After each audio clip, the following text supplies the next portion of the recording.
Welcome to Home Improvement Series Part 2 with Creative DIY with Momdas. I need individual study area for my two children, an office area for myself, and a place to keep all the books, therefore a bookshelf or a library area.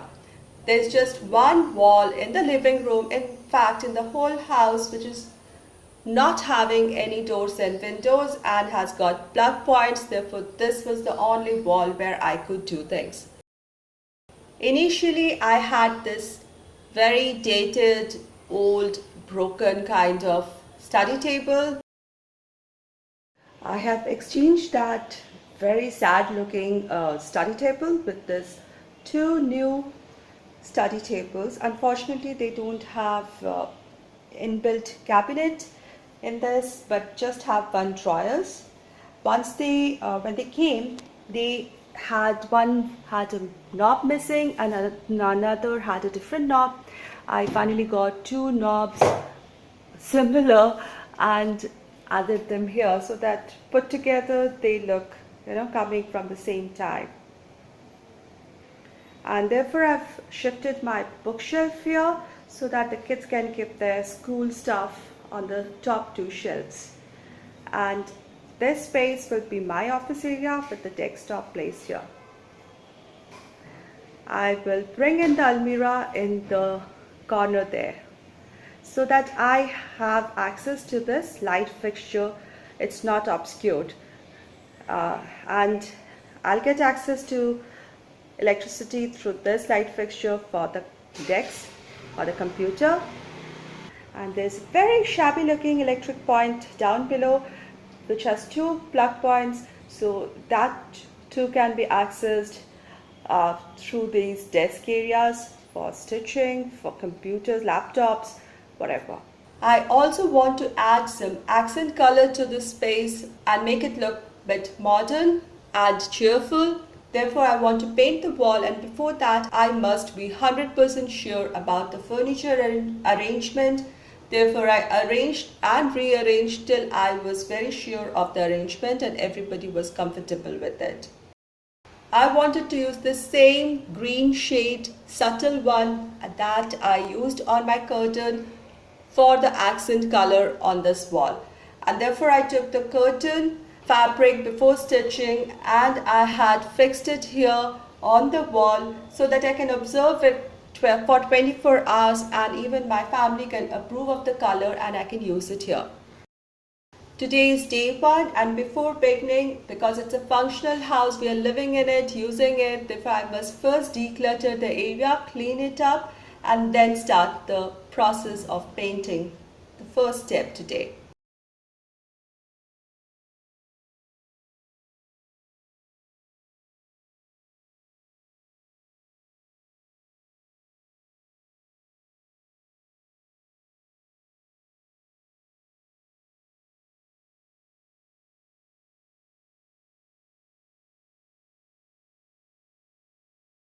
I'm going to use all soft color shade palette here, almost like neutral, so that nothing really stands out, so that it looks bigger, the space looks bigger and spacious. After I cleaned the space, I measured the height of the bookcase that is above the desk area. So this will give me the height at which I'll draw the top line of the portion where I'm going to add my accent color. So I'm using a measuring tape and marking using a small piece of chalk, and then I'll connect these small dots with a ruler and the chalk.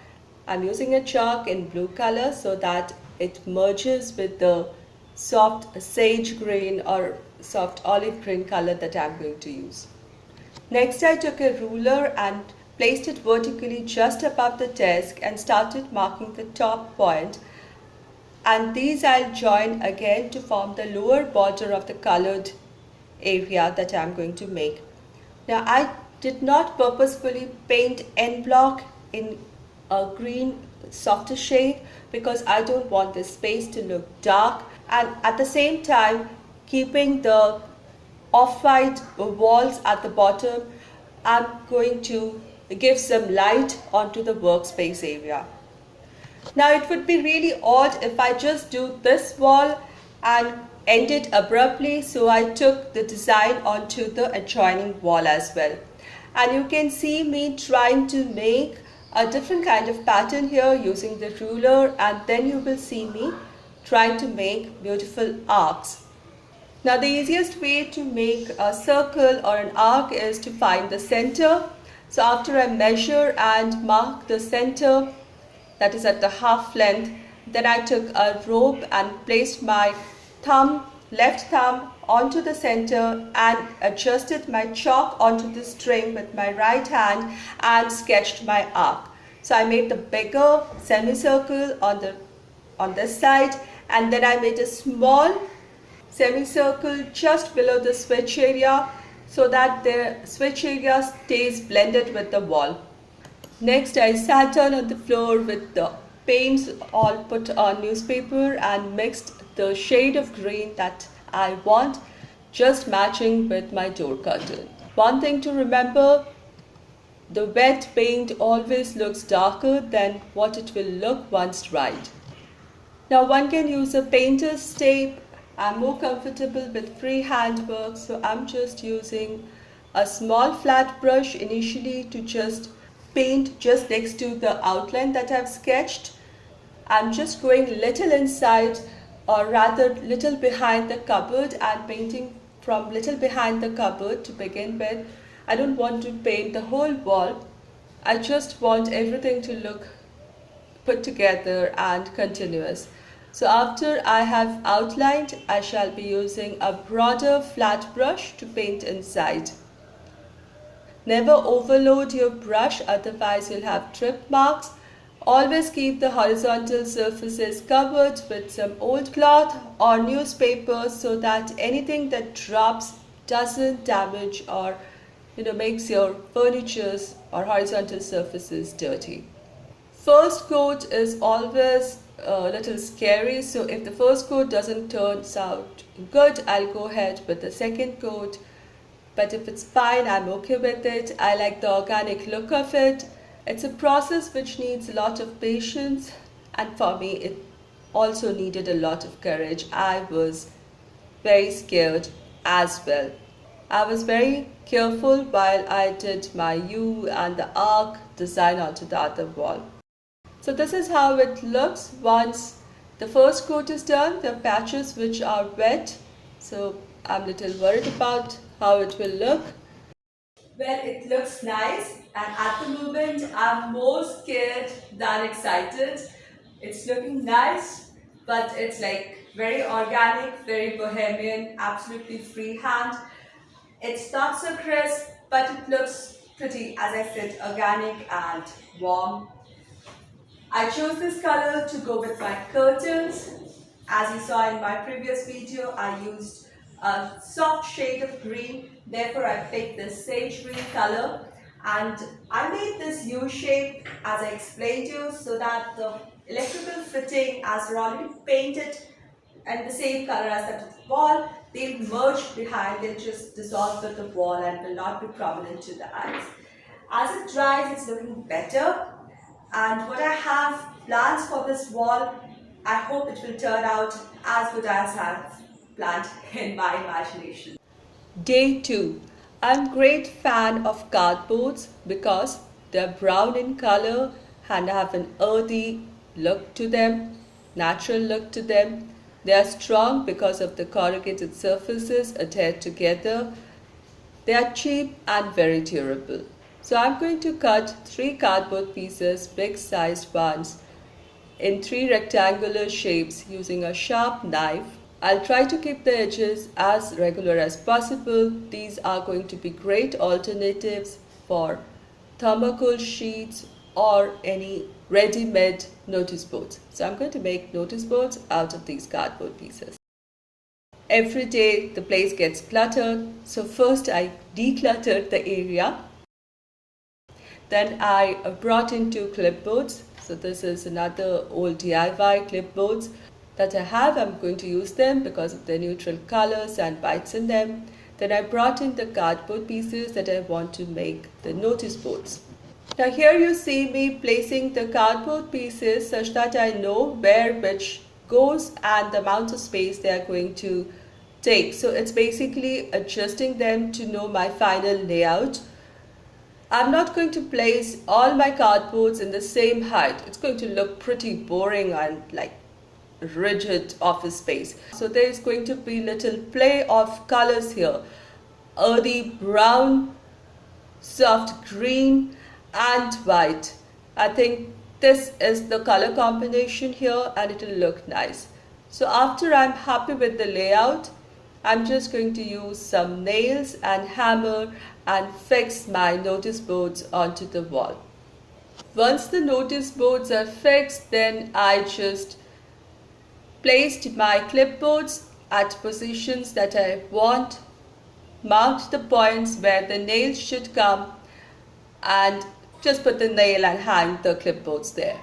Even though useful items are there on the desk or the horizontal surface, the more the items that are there on the horizontal surface, the more cluttered the place will look. Therefore, I need to shift as many items that I can possibly do onto the vertical height and clear up the horizontal surface. So the first thing I'm going to tackle are this cute little pen stands of my kids. They are in bright colors, but that's okay.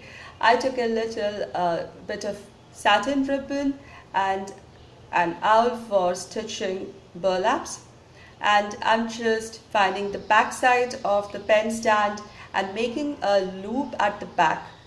I just pulled out the satin ribbons through it in form of a triangle, snipped off the extra and then closed the satin ribbon using needle and thread, and I have a little loop at the back.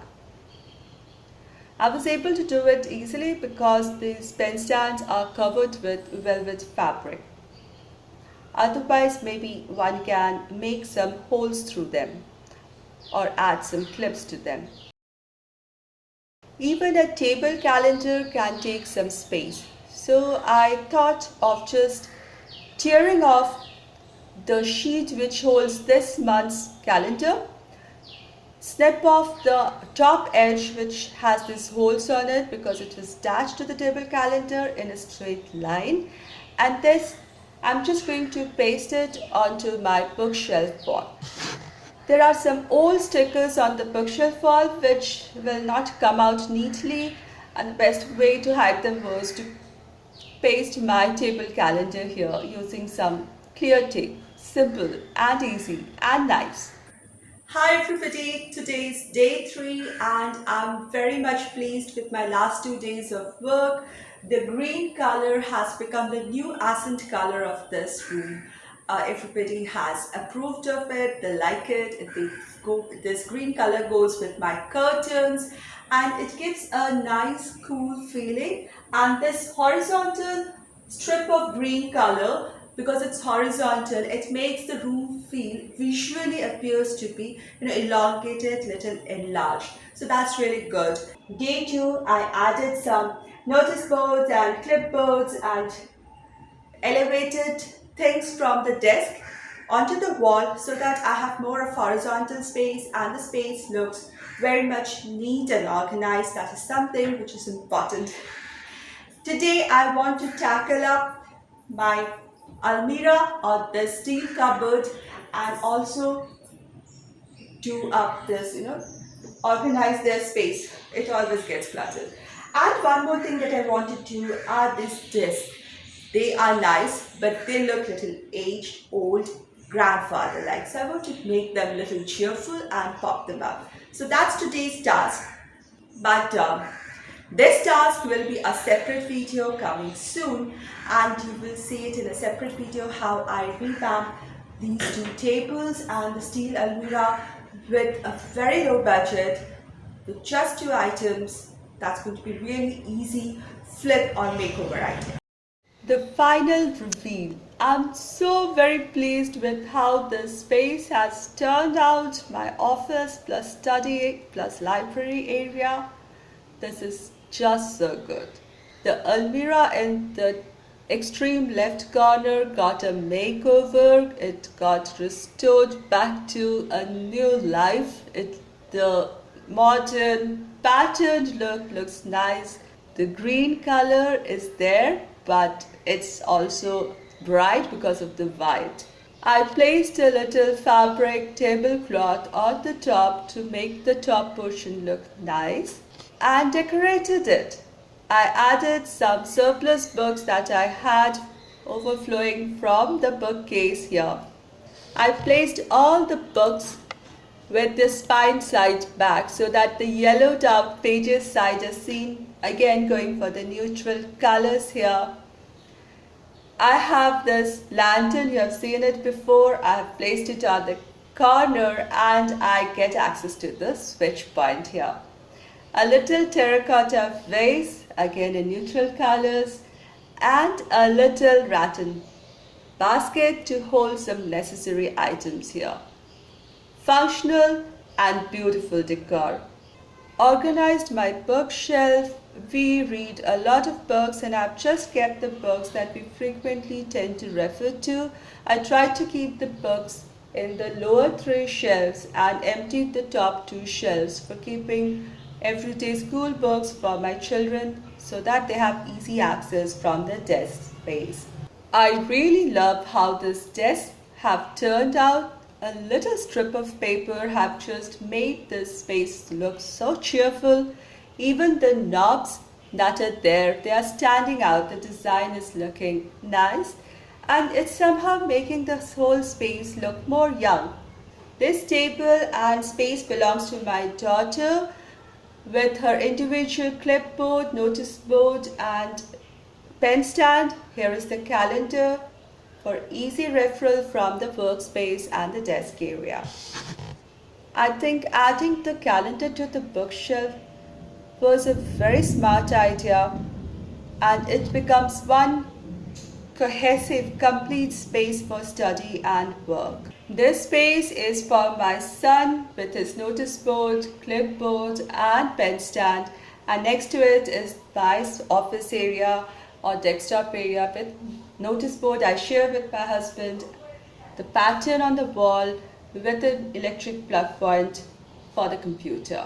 I'm very pleased how this whole space has come together, the colors, the way it has become so functional. My family approves of it, which makes me feel so happy and means a lot to me. And this is making the room look better. I hope you enjoyed this whole process of turning this wall of the living room into a study, office and library space. Please make sure to watch my next coming video where I do the furniture flip. It's a great idea. And if you are new here, please consider subscribing if you want to see more home improvement, DIYs and crafts within budget. And thank you so much, my old friends. I really appreciate your support and encouragement. Thank you so much, everybody.